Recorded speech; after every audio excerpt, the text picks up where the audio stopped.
Now, I don't know about all of you, but I've been in a bit of a Marvel mood lately. And I'm not talking about super teams like the Avengers or the Fantastic Four or the Great Lake Avengers. You know, if you want to make yourself feel better by comparison. I'm talking about the X-Men. Some call them heroes, others call them freaks. But if there's one thing about Marvel's mutants that I think we all can agree on, is that they're like 5 good ones. Now, some mutants certainly have better powers and abilities than others, and that's what I want to talk about today. My name is Brainfolds, and today I want to cover some of Marvel's most tragic mutants ever made. And I don't mean tragic like the guys who have to live knowing that they made Cyclops a thing. I mean tragic as in God was looking in their general direction and said, "Fuck this one," specifically. And now we have a guy who's shooting golden balls out of his gut. Awesome! I'm talking about the ones that specifically evolved not to make it to the lunchbox. Like, you know how Jubilee or Cyclops or what have you will talk about how hard it is just being a mutant? No! Understand! Despite looking relatively like a normal person who can like go out in public and like do whatever, so long as they just don't use their powers. Yeah, we're talking about the stark opposite of that. Any of these guys step one foot outside, things turn so Salem so fast. We are going to discuss these mutants, summarize origins, powers, and really just to see who lost the genetic lottery. But before we start, my own mutant abilities are acting up again. I can see into the future. I see a world on fire. I see death around every corner. And I see this thing. God. And it was all because only 2.9% of people who watch my videos are subscribed. So fucking lame. If you want to prevent the oncoming Armageddon, you gotta be sure to subscribe.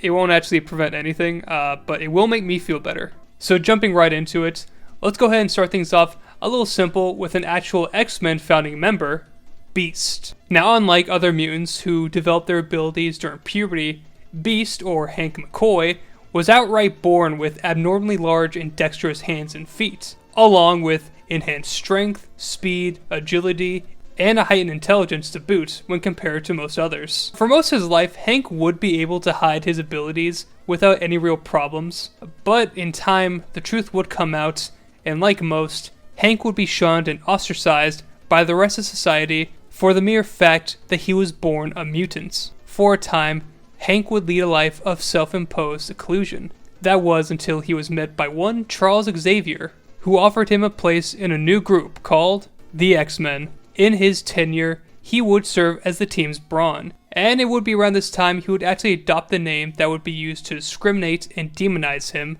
the Beast. During his time as an X-Man, Hank would be enabled to make full use of his abilities in order to help paint a much fonder image of what people had in mind about mutants. And for a while, being an X-Men was enough for him. But in the back of his mind, Hank longed to be like everyone else, to be normal. So he decided to leave the X-Men for a time, and began his research into mutant genetics, as a means to potentially develop a cure, or at the very least a suppressant, for the infamous X gene. Desperate for results, Hank, like most great scientists of comics, used himself as a test subject and, well, I mean, now he's blue, so that tells you how well that went. Hank's cure actually caused him to further mutate yet again, growing fur, claws, and fangs, turning him into a beast of his own hubris. Now truly unable to hide, Hank returned to the X-Men, but this time not just as the team's muscle, but as a teacher and strategist. Hank would initially be disgusted by his new monstrous appearance,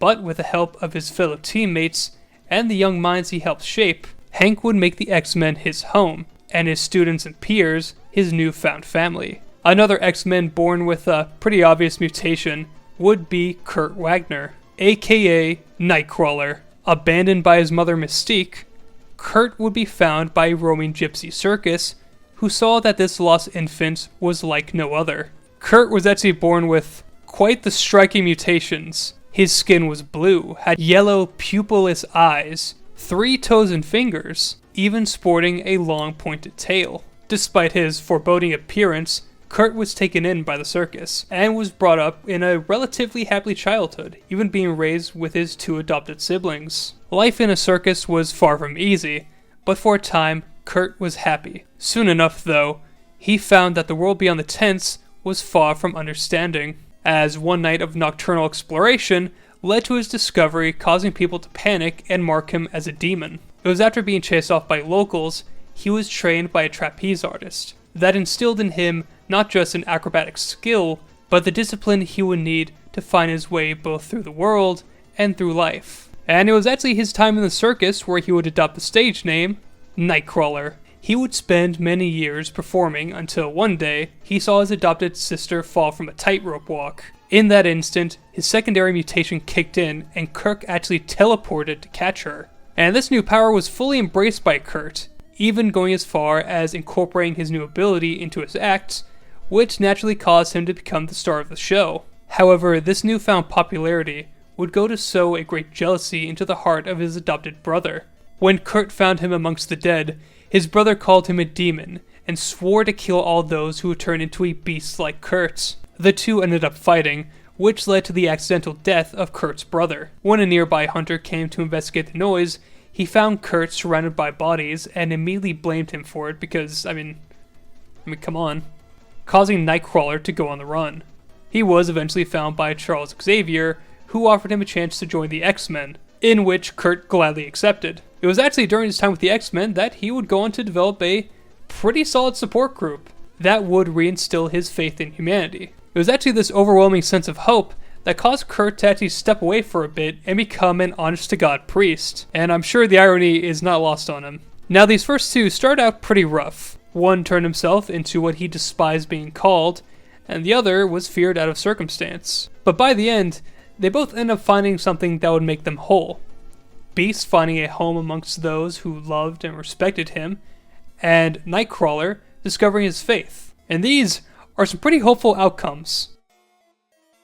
Now let's talk about Beak. From this point on, we are going to talk about the mutants that clearly drew the short straw when it came to genetic traits, with Beak kind of acting as the poster child of that sentiment. So like, you know Angel, right? Or at least of him from like the movie. So like, take him, dial the bird up to like a 90 with like a bird face and like hollow bones, clawed hands and feet, minus the ability to fly, and you have Beak. That's who he is. That's his whole thing. Oh, and Angel doesn't like Beak. I don't even think that has much relevance to him or his arc. It's just a fact. His real name is Barnell Hobusk, and the second he developed a case of bird face, he enrolled himself into the Xavier Institute, where he would go on to befriend a founding member, Beast, only to later brutally beat him with a baseball bat. Granted, he was being mind-controlled by Cassandra Nova, and Beast would go on to get over it and forgive Beak. Beak never forgave himself for that, and is, I think, still kind of bothered by it, because who wouldn't? He would later on go find some true kinship among a group of students called the Special Class, who would act as a bit of a support group for Beak, because they too had some equally shitty and kind of self-damaging powers, which we'll get into. Being with them did actually give Beak a sense of self-worth and self-actualization that enabled him to step up as a hero. For a bit, Beak would end up going on a lot of crazy adventures, some multiversal, but after the events of M-Day, a massive event in the comics where most of Earth's mutant population was stripped of their powers, and Beak was loving it. He reverted into a regular human form, and boy was livid. He just was popping off. Look at my handsome face. Yeah, my nose is a little big, but it's better than a beak. I can finally walk into a CVS again without traumatizing the first toddler I see. This is great. And after, a lot of other comic stuff, he would try to lead a normal life. But then he would be forcibly reunited with his mutation after finally getting used to just being a normal guy. Like, dude, you can't just give your fucking sim sentience and then take it away. What does that do? This actually ended up fucking with him for a bit, to the point where he actually had to attend a support group co-hosted by both Nightcrawler and Domino for mutants coping with their non-human appearances. My god, that shit sucks. Oh my god. That shit sucks. Like, you finally get a month of a normal life, and then, what, it's just back to the Crypt Keeper fit. That's all you have now. Fortunately, it wasn't all bad for Beak. He would actually end up getting married to a woman named Angel, which I got really confused when I was doing research, because I saw that Angel hated Beak, but then I saw Angel's his wife. Like, what, did they, like, make up and some other stuff happened that I just didn't know? But no, there were just two completely separate mutants in the comics named Angel. Awesome. Oh, and they would have kids. So Beak pulled a special kind of freak. I don't know what to say. And he did end up becoming a fully fledged X-Man. He even learned how to fly. Almost. It's more like gliding. And it takes a lot of effort for him to do just that. But he can kind of fly, so there you go. And yeah, Beak's definitely had it pretty rough, but it's definitely not as bad as the next guy, and I swear these all just get progressively worse. This is Michael Columbus, also known as Basilisk, and I think his entire everything speaks for itself. Sporting a stocky build with a bald, semi-featureless face with only one piercing eye, that already just fucking get the pitchforks, I guess. As for his mutant ability, he is able to generate pulses of high-frequency strobe lights emitted from his one eye. This light completely paralyzes any sentient being that looks at it, causing them to fall into a rigid state. Now that sounds actually pretty useful, right? It's like a nerfed version of Cyclops' power, but he can only use it when he's having a brain seizure, so it's not that good. It's not a great power. And what's even worse is how his story comes to an end. After the character Zorn revealed himself to be Magneto, Basilisk joined the Dark Brotherhood, only to be killed by Magneto due to a little whoopsie, a little friendly fire, just checking if that setting was on. And that's pretty much all he's got. There wasn't really that much for him to do. I mean, granted, he was in the special class, same as Beak, and would end up saving his classmates from the U-Men, humans who hunt mutants, with his seizure beam, but that's pretty much it. I also feel like the more he would end up using his powers, like, the less capable he was going to be just to function as a person. Because if you gotta have a brain seizure just to use your superpower, there's brain damage. You could die. That's just, I don't think you can go spamming your seizure beams all that much. And you could say that he might have adapted to just not do that, but I don't think it's ever explicitly stated that this couldn't happen. So it was either friendly fire for him or just tragically collapsing on his way to class. I don't know what to say. Next up, we have Martha Johnson, aka No Girl. Now, Martha is a telepath, and her powers in this area are shown to be quite advanced. I mean, at one point, she was capable of overpowering Emma Frost's subconscious defenses. In addition, she can broadcast disruptive psionic signals in her immediate vicinity. These signals cloud the minds of her victims, inhibiting their concentration and their automatic nervous functions to the point of stupor. She can also possess other people's bodies, and negate or block the use of other mutants' powers altogether. She can even use her powers to dig into the cerebral cortex of a deceased individual and essentially hotwire the neurons so that she can temporarily control the body. Now this all sounds pretty damn useful, and actually a pretty devastating power set to have. So naturally, the U-Men took her brain and put it in a jar. Yeah, that showed her.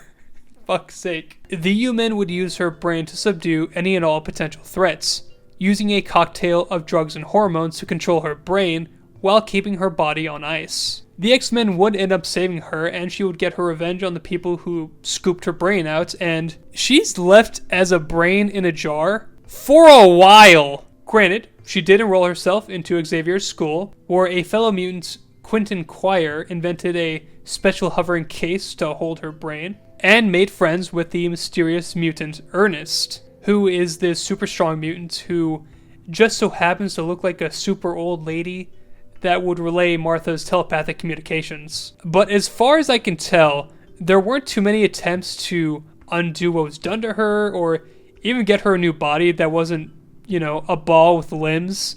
Nothing a little more dignifying. It was actually because of this, she developed a more nihilistic view of the X-Men and whatnot. And I feel like this quote definitely sums up her views on her current and ongoing situation at the time. Humans took me, tore my brain from my body, and instead of the X-Men undoing what those monsters had done, I was left to figure it out for myself. They even gave me a name that pokes fun at what I went through, and it'd be a really bad time if the professor got up from his wheelchair right now. This Stan. Jesus fucking she got fucked over. Like, there's really nothing else to say. It was this sentiment that led her to briefly join the Dark Brotherhood when Zorn revealed himself to be Magneto, despite understanding that his plan would fail miserably. No Girl would eventually rejoin the school, even becoming a proper X-Men after prior rejection. Things would finally turn around for her after visiting the mutant nation of Krakoa. Martha, after a convoluted comic thing, would end up being reborn in a new body. Granted, she has a little peekaboo situation going on up top, but that's nothing a decorative hat could not fix. Next up, we have another special class student, Dean Boswell, aka Dummy. Who is making these names? Who's ever making these code names is just a dickhead at this point, honestly. Anyways, I'm gonna call him Dummy anyway. So, Dummy's mutation had caused him to become sentient gas. He's a living fart, I'm not gonna lie. Forcing him to contain himself inside a latex suit so that he can maintain a humanoid shape and actually interact with the world around him. And this is not a durable suit at all. Like, a piece of shrapnel once pierced a small part of it, and he was at genuine risk of leaking out completely if it weren't for Beak. But luck would not be on his side twice, as the following day, fellow student Quentin Quire started a riot that actually ended up in a massive explosion, causing debris to cut through Dummy's suit, scattering his entire gaseous form. As of now, it's pretty unknown whether or not Dummy is dead. The suit was just to give him form and functionality. If he is alive, he's essentially a living ghost, incapable of living any kind of life, and that, goddamn, I swear, some of these I thought were just gonna be like funny little haha characters, and you probably are gonna think that too for some of the entries, but shit, you'll see what I'm talking about in a bit. Next, we have the last special class alumni I'm gonna cover in this video, called Robert, or Glob Herman, and it's another entry that kind of speaks for itself. He looks like a wet Ghost Rider, just moist. Robert's early life wasn't great. He grew up in a troubled and prejudiced household, specifically towards mutants, and things got significantly worse for him once his own mutation manifested and his skin became pink and transparent, revealing his skeletal structure and organs. And Robert had effectively become a target for his own father's hatred, as he would suffer both verbal and physical abuse. His mother, disgusted by her husband's blatant barbarity, took Robert away to Xavier's school in hopes that her son could live some semblance of a peaceful life in a world who would always be afraid of him. And this is what I was talking about. I thought he was just gonna be like a goofy, oh, you can see my skeleton type character, not child endangerment. Jesus Christ, Marvel. Anyways, despite his looks, Glob has a surprisingly stacked power set. His body is made up of a living wax and is highly flammable, allowing him to light himself on fire, as well as being able to fling little bits of himself as projectile weapons. Coupled with his superhuman strength and durability, being able to tank a bomb to the face with zero consequences, he is far from being a pushover. He would start off his time in the Xavier school as a bit of a thug, running with the Omega Gang, a group of radicalist young mutants who pass the time with, just the usual kid stuff, like attacking regular humans, beating the disabled with baseball bats, inciting riots, boys will be boys. But after serving a brief sentence in a regular human jail along with some humanitarian service, Glob would be added to the second special class, where he would be instilled with a profound sense of responsibility and foster teamwork thanks to the unparalleled tutelage of everyone's favorite web-slinger. Kick the stand. Oh no, my leg. Oh, my leg! It was this newfound sense of responsibility that irked him into acting as a prominent caretaker at X-Haven during the emergence of the Terrigen Mist. From that point on, Glob would go on to act as an integral moral pillar for the mutant community, while making some time to help out the X-Men whenever the world needs the Inhuman Torch. I honestly didn't expect myself to like Glob that much because this book's cover looks really gross to hold, but I gotta say, he's really grown on me. Yeah, unlike the next guy. Our next mutant on this list is Bailey Hoskins. And now I know what you're thinking. Brainfolds. That's just a kid. But what if I told you that he had a power like no other, besides shouting slurs on Xbox Live? Listen to you fat fucking redneck sitting in front of your goddamn Kinect mic with your nuts hanging out of one side of your short. He has the ability to cause a massive explosion, but only once, because he is the bomb. Like, he's a living bomb. Who makes this shit? No wonder he doesn't have a super name. Now, unlike other heroes like Mike King's Rexplode and Gambits, Bailey is incapable of subdividing his explosive tendencies. Once he uses his power, he's gone. That's it. And how do you go about even testing that? How do you know that's your ability if you can only use it the one time? And how do you prove that to people? Because, like, once you get going, you die. That's it. Did he just have, like, a really good vibe and the X-Men just went with it? Like, that's all I can think of. Like, if Cerebro would tell me that's his one ability, I'd say it's fucking with me. Like, part of me likes to think that he just said that to just get free room and board. But when the time actually came, he was just sitting there like, shit, I guess I could blow up once. And also, that kind of applies to, like, most people, right? Like, most people can explode the one time, along with falling out without a parachute, or drinking 5 gallons of gasoline, or legitimately watching Fan 4 Stick. Like, this seems like a pretty easy loophole to exploit. I'm just saying. Next up, we have a mutant called MAGGOT. Whoa. No, hey, on a second. It's MAGGOT, maggot, like the worm, like the bug.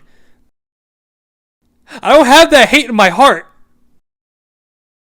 Please say something. MAGGOT, or Japheth, was born to a family of 5 in South Africa. At a young age, he suffered from severe stomach pains. When doctors examined him, they'd assumed he had developed some form of stomach cancer. Not wanting to become a strenuous burden to his family, he left his village to die in the deserts. He was 12 at the time, just putting it out there. He was soon found by the mutants Magneto, who had discovered that Japheth didn't have cancer, but 2 giant slug-like creatures living in his digestive tract, which he would name Eenie and Meenie. Which, I'm not gonna lie, that's actually kinda cute. Magneto extracted the slugs and brought Japheth back home, only to find that Japheth's father was killed by a rebel group called the Afrikaners. Asked to help, Magneto slaughtered the rebels, with 12-year-old Japheth by his side, of course. Naturally horrified by what Magneto just did to those guys, he said that he would never join Magneto's cause.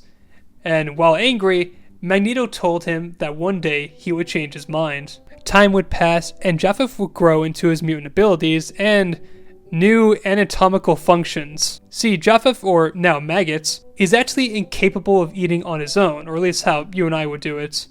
He relies solely on Eenie and Meenie to provide him with sustenance. And these 2 slugs can eat just about anything. See, one time Cyclops had a bomb in his chest, and the X-Men were able to remove it, but it was on the verge of detonation. But then Eenie and Meenie immediately ate it and had it go off inside their bodies, only to pretty much brush it off and act like it was just another Tuesday. However, they do need to re-enter Maggot's body every so often in order to feed him, and this causes MAGGOT immense pain each and every time. But it is thanks to this indirect form of digestion that the slugs provide MAGGOT with the energy he needs to stay alive, as well as gifting him, albeit temporary, super strength, speed, and durability. And he's actually developed a natural form of telepathic resistance thanks to his psychic relationship with Eenie and Meenie. And they're also why he's blue, in case you're wondering. Like, this kind of came out of nowhere for me too. Though his biggest strength is also going to be his greatest weakness, as without Eenie and Meenie to actually feed MAGGOT, he is at serious risk of starvation. It was due to his unique mutation that MAGGOT often felt isolated from other mutants. But with time and becoming a proper X-Man, MAGGOT found his place within mutant society, even after being killed and resurrected with a technovirus, because who isn't, right? I mean, come on. Up next we have Toad, and the only tragic thing about him is the fact that his entire persona is just based around a bit. This isn't a lore entry for Toad, alright? I want to roast him. He just so happens to have a couple attributes related to a toad, and that is just who he is. Sitting on a log, his green skin, his banjo, singing about rainbows, his pig wife. Dude, you're already pushing it with the maggot thing. I never know what to say anymore. Now, we got a couple different mutants that I'm just going to speedrun. You'll get the vibe once you see them. Because we have characters like Eye Boy, boy with many eyes. Choir, a girl with a lot of mouths around her throat. Ugly John, a guy who just grew 2 extra faces alongside his regular one. Some guy named Longneck, and honestly, what else is there to say? And we have Jazz, who has the power of being blue. I'm being pranked. I'm being jibbed, aren't I?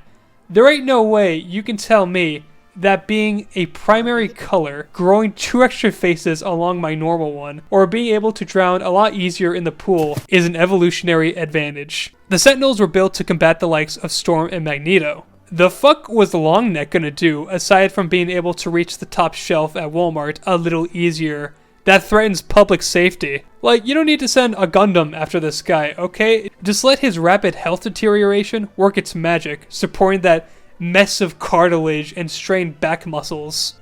At the very least, you can still, like, live with these abilities. Like, I guess being blue is kind of cool, and maybe having an extra neck closer to your stomach is pretty convenient. Unlike our next entry. Now, our second to last mutant, we're going to talk about a boy named Jesse. Now, Jesse, for all accounts, was just a normal teen. The only thing he had to worry about was keeping up his GPA. That was until one fateful day he woke up to an empty house.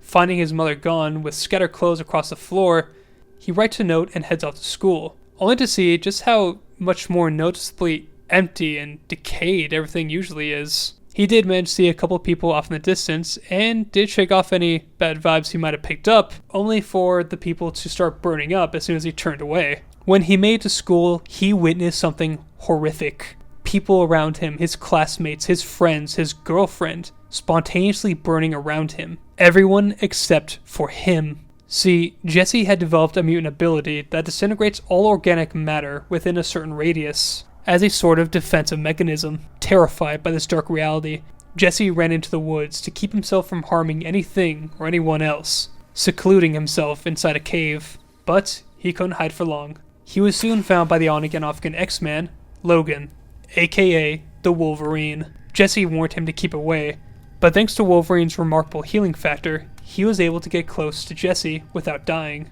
Wolverine explains that he was sent by Charles Xavier, and revealed that Jesse was a mutant, and that his powers only became active once he hit puberty, further explaining that he had inadvertently killed everyone who was around him. But when Jesse asked how many he had killed, Wolverine told him that it was about 265, maybe more, and Jesse had become a living extinction event. And so, Jesse begins to panic. He pleads, he screams that this can't be possible, that he can't live like this, with Wolverine calling it shit luck, a bad roll of the dice. Jesse, in his hysterics, begins pressing Wolverine for more answers, with the old mutant explaining that no one will know that he had any involvement, and that many had already believed that the deaths were caused to some type of chemical leak, and that this cover story would have to remain, because if the truth ever got out, that just one mutant caused such widespread death, accidental or not, everything the X-Men had worked towards would be erased, spelling the end for mutant kind. Jesse begins bawling, telling Wolverine everything that he wasn't going to be able to do now. Travel the country, go to college, living a life of his own, even asking Wolverine if just one chromosome was off, could he have become an X-Man? With Wolverine morbidly answering, maybe. Unable to control his abilities, and posing a serious threat to life within his vicinity and beyond, Jesse was too dangerous to be left in his own devices, and by daybreak, Wolverine was the only one to leave the cave.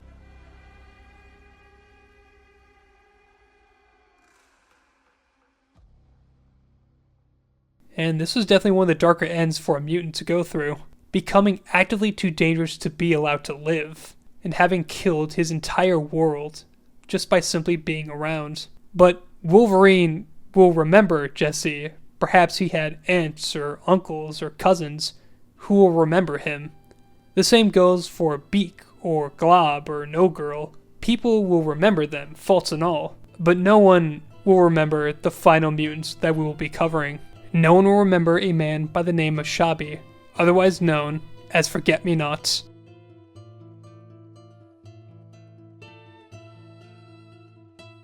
Now, by all appearances, ForgetMeNot seems like your average person wearing an X-Man suit that may be a size too small. But he potentially has one of the most potent mutant abilities out there. He is incapable of being remembered by any individual that he is not in direct eye contact with. His presence, his existence, any memories of him just disappear from your mind. And this actually extends to video footage, written documents, photographs. The second he's out of sight, it's like he was never there. Now, this sounds like a potentially super useful power. Like, say you're getting mugged, you can try and pull the old, look over there routine. The guy turns around, completely forgets what he's doing there. Probably gonna call his mom. It would be insanely useful if he could control it, which he can't. The guy is a living anomaly, essentially. Now, I imagine this ability occurred when he hit puberty, because otherwise he'd probably be dead. Because imagine having a baby, right? You read all the baby books, you get the baby room all set up, you are baby set. And then you just forget you have the baby. And every so often, you'll just hear a cry from that one room you just don't go into anymore. And you're just like, who is this baby? Who is this baby? Now, despite his canonical forgettability, he is a natural X-Man and has been with the team through some pretty tough challenges, facing off against the Brood or Super Sentinels. Whenever the X-Men had their backs against the wall, it wasn't luck that saved them in the end. It was ForgetMeNot completing the mission, or sending them a Hail Mary. Now, you might be thinking, what with ForgetMeNot's power, does he ever get lonely? And, well, yeah. However, he would maintain something of a relationship with Professor X, who had made a mental reminder that enabled him to remember ForgetMeNot every hour. Now, it wasn't much, but it was enough for him, at least to have a relationship with someone who could remember him in at least some kind of capacity. That was until the professor died. ForgetMeNot had lost his one and only human connection, and had returned to his life of uninterrupted solidarity. And there was a time he sought out the mutant's Omega to convince him to drain him of his powers, but ultimately decided against this, believing that he could still do some good with his powers than he could without. And so he did, with one of his most heroic acts being the time he found a young woman trapped in a force field that was slowly eating her alive. ForgetMeNot came to her cause of help. See, the woman had come to the X-Mansion hoping to be accepted for her appearance, as her face had been burned with acid by some guy who she had rejected. After multiple surgeries, she kept noticing how people around her would only look at her with disgust. All she wanted was to blend in, and figured that the best place for that would be amongst mutants. Seeing the irony of her wanting to be unnoticed while all he's ever wanted was to be noticed, he decides to tell her his life story, and tries comforting her by imparting some lessons he'd learned in his highly eventful life, even calling her beautiful despite her disfigurements. ForgetMeNot did this as a means of both easing her and himself for what was about to happen, as he would swap places with her, with the field now eating him alive, while the woman was free. Completely shocked by this act of heroism, she promised she'd be back with help, but as soon as she turned around, she immediately forgot what she was doing there, but would, while not remembering the words imparted by ForgetMeNots, felt a strange sense of comfort and hope that allowed her to give her life another go, leaving the greatest X-Man nobody knows to die, but in a strange way honoring his sacrifice. He would get resurrected though, so just don't hang on. And honestly, I was just expecting another joke character, just point and laugh at the guy who couldn't make it on Lunchbox, but you know what? He didn't need it.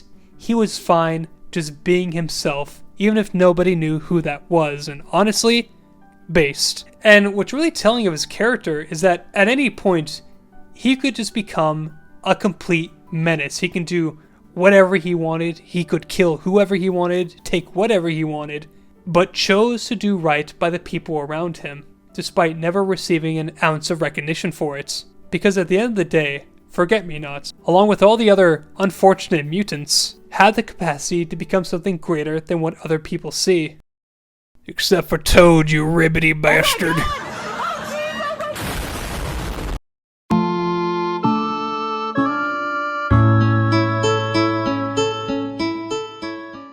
Thank you all so much for watching. I wasn't expecting this video to be as long as it ended up being, but I'm very proud how it turned out, and I hope all of you guys enjoyed it, and maybe I introduced you to your new favorite X-Man. Yeah, I know a fellow globhead when I see one. We got a lot of cool stuff on the way. Right now we're writing another Spider-Man animation, and we also got a video coming out about remakes and remasters of video games, so I'm super excited to share all that with you guys. My goal for this year is try to get 10,000 subscribers, so please help me make this happen by clicking that funny button below so that both me and a lot of the people that end up helping me make this video can keep giving you guys some high quality content. Beyond all that, I'll catch you guys next time. I love you. Mwah.